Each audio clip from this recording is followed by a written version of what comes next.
Everything is red, like looking at the surface of some liquid. A form emerges from beneath the surface. A mouth, a nose, closed eyes. There is a sharp gasp for breath. Slowly, the figure pushes upwards out of the red membrane but is violently pushed back down under the surface. The view is filled with a red ghost thrashing downwards.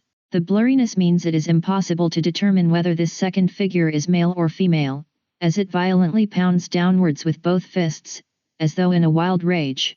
"You're mine." Chris, 36, opens his eyes, everything tinged in red. Slowly he pulls himself up out of a waterless bathtub and looks at the chaos around him. What the fuck? Chris, you must stop drinking late at night. He stretches, cracking a few bones, then looks over to the mirror. He checks himself over. Doesn't look as though there is any damage. He notices an electric drill on the floor. Looks at the shower curtain in the tub. He shakes his head. Sloppy workmanship. He grabs the drill and curtain. The sound of an electric drill starts to echo around the hallway. Reaching down the stairs, the sound travels. On the ground floor, there is a door to the outside. It is closed, but as the sound of the drill stops, the door swings open, letting in brilliant light. No details can be seen outside. The view suddenly pulls backwards. Up 2 flights of stairs. Back towards the bathroom door, just as Chris appears. He holds his tools and begins to make his way towards the stairs. Chris pulls out his mobile and searches for Sam. Her name appears and he speed dials. No one answers. He leaves a message. Hi Sam, it's me. I'm at the old house on Bridge Street. I might have had an accident. I'm okay, but can you call over just in case? Something catches his eye and he turns back to have a look, putting his mobile away. He sees the window with the bright light streaming through. A red ghost passes across the light and begins to race towards Chris. He is startled. Panicked, he drops his tools and bolts down the stairs to the next landing. The red ghostly figure looms closely behind him. Chris races round from the second-level stairs. The red ghost stays in pursuit. Chris reaches the bottom of the stairs and sees an exterior door. Bright light filters through, preventing him from seeing any details outside. He slips on the floor, but regains his footing. The red ghostly figure crashes into the ground floor wall opposite the stairway but rapidly gives chase again.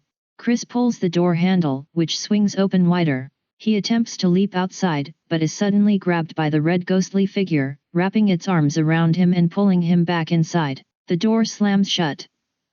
Red membrane. A face emerges. Mouth opens and gasps. Then the person is pushed down below the surface. "You're not going anywhere. You're staying with me."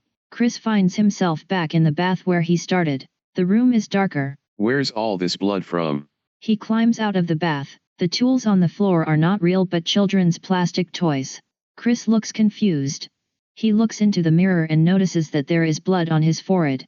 He has a cut. He pulls out his mobile and dials 999. There is no dial tone. What? Chris steps into the hallway to see the red ghostly figure standing at the window looking outwards. The figure spins around and begins to race towards Chris, blocking the stairs he had previously used. He spies another set of stairs and dashes towards them and descends 4 or 5 at a time.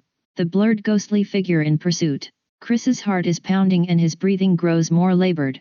Blood streams down his face as he descends the stairs. He finds himself bumping into the walls on either side. Chris crashes into the ground floor. Along the hallway, the red blurred ghostly figure stands waiting for him in front of the door. He plucks up courage, races toward the figure intent on knocking it out of the way to smash through the door. He seems to glide through the figure as though it is not there. He kicks the door open, but as he attempts to jump outside he is pulled back, crashing back into the hall. The red ghost is upon him, lashing out at his face and chest. Briefly, Chris sees the door open and the light outside. There is the sound of a door slamming shut. Chris finds himself back at the place he started. Everything in the darkened room where is red. What the fuck is going on here? Has someone been murdered? Chris pulls himself out of the bath once more. His boot kicks something and when he looks down, what were once his power tools are now jigsaw blocks for a child's 2D game. Chris looks into the mirror this time. His face is covered in blood. So are his clothes. He is horrified. Turning on the taps, Chris plunges his hands into the water, but as he brings them up to clean his face they are dripping in blood. What the hell is going on here? Scared, he heads out of the bathroom door. In sheer panic, Chris bursts into the hallway, virtually passing through the red ghost. He reacts as though someone has squeezed his heart with their hand. He reels backwards, but then is jolted forward as though being pushed in the ribs from behind. He spins and falls down the stairway. Chris tumbles and tumbles, but it does not seem to be the stairs. He seems to be free falling in space. Sam, where are you? Help me, please. A woman's face appears, still red. She smiles. Chris. It's me, Sam, your wife. Don't leave me, not now. She suddenly disappears. Chris rolls off the stairs into the ground floor hallway. He can see the door to the light, but it is out of reach. He is pulled backwards into the darkness of the hallway. The external door slams shut. From beneath the dark red membrane, Chris's face comes to the surface. He takes a deep breath, opens his eyes and looks upwards. Sam lurches forward and screams into his face. Chris, you bastard, you can't go. He tries to sink beneath the surface of the membrane once more, but Sam grabs his shirt and pulls him out of the red liquid. Don't you dare. I'm tired. Don't you dare give up. Chris is unable to keep focused. His head slops from side to side as Sam shakes him. It's time to go. The hallway to the external door is pitch black. Slowly the door begins to open and the light floods in. Chris lies slumped on his back in the bathtub. Sam bursts through the door. She is wearing a red tracksuit. She checks his vital signs, then frowns. She attempts to pull him out. On her first attempt she fails. She tries again. No success, but she is getting more frustrated and determined. She pushes Chris' work tools away from the bath to make room. A third go. Sam musters all her strength to heave him out onto the floor. He crashes with a thud. Straddling on top of Chris, she grabs his shoulders and shouts, Chris, are you okay? There is no response. She pulls her phone out of her tracksuit top and dials 999. As she does so, she places 2 fingers along his neck to feel for a pulse for about 5 seconds or so. Nothing. Hello? Yes, it's an emergency. My husband is not breathing and I can't feel a pulse. Chris floats on the surface of the membrane. Everything is red. A short distance away, he sees a figure, who sounds like Sam. The figure drifts in and out of focus. It is Sam. It's the big building on the corner of Bridge Street. You can't miss it. Just come up the drive to the side entrance. She listens for a moment. Okay. Yeah, I understand. I'll do that. Please ask them to get here as soon as possible. Okay, thanks. She leans over close to his nose and mouth. There is no movement, no sound, nothing. She begins to give him artificial resuscitation. She pinches Chris's nose and gives him 2 lungs full of breath. Sam places the heel of her left hand at the lower part of Chris's sternum, then places her right hand on top of the other and begins to press down about 5 centimeters. She repeats this 30 times and then gives Chris 2 full lungs of breath, following on with a further 30 compressions with her hands on his lower sternum. She checks for a pulse once more by placing 2 fingers along his neck. Chris's eyes are closed. He is pushed backwards into the membrane. He does not respond. Sam continues to give Chris artificial resuscitation, but there is no response. Tears well up in her eyes. She is beginning to panic. I told you, Chris, you can't leave. I need you.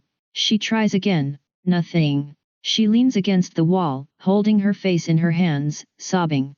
Then she gets angry. I'm not giving up, and neither are you. With an energy brought on by rage, she begins to pump his chest once more. Come on, you bastard. Come on. She gives him 2 more breaths. As she is about to start the compressions again, 2 paramedics burst through the door. Is okay. We can take over now. What's your name? Samantha. And the patient? Chris. Chris, can you hear me? No response. I'll get the defibrillator. Everything appears in slow motion. Sam cannot hear what the paramedics are saying, but they move her out of the way. One of the paramedics continues with the CPR, while the other opens up a defibrillator pack. They open Chris's shirt and apply some electrode pads onto his chest, after removing some backing paper. A reading is taken, then CPR is stopped. Both move away from Chris, and as the defibrillator indicates, a shock is applied and Chris's body jumps upwards a few inches. The defibrillator instructs the paramedics to continue CPR. Sam watches in horror, tears streaming down her cheeks. Suddenly, Chris gives out a gasp. One of the paramedics signals to Sam, okay. She smiles and leaps over towards Chris. He is disoriented.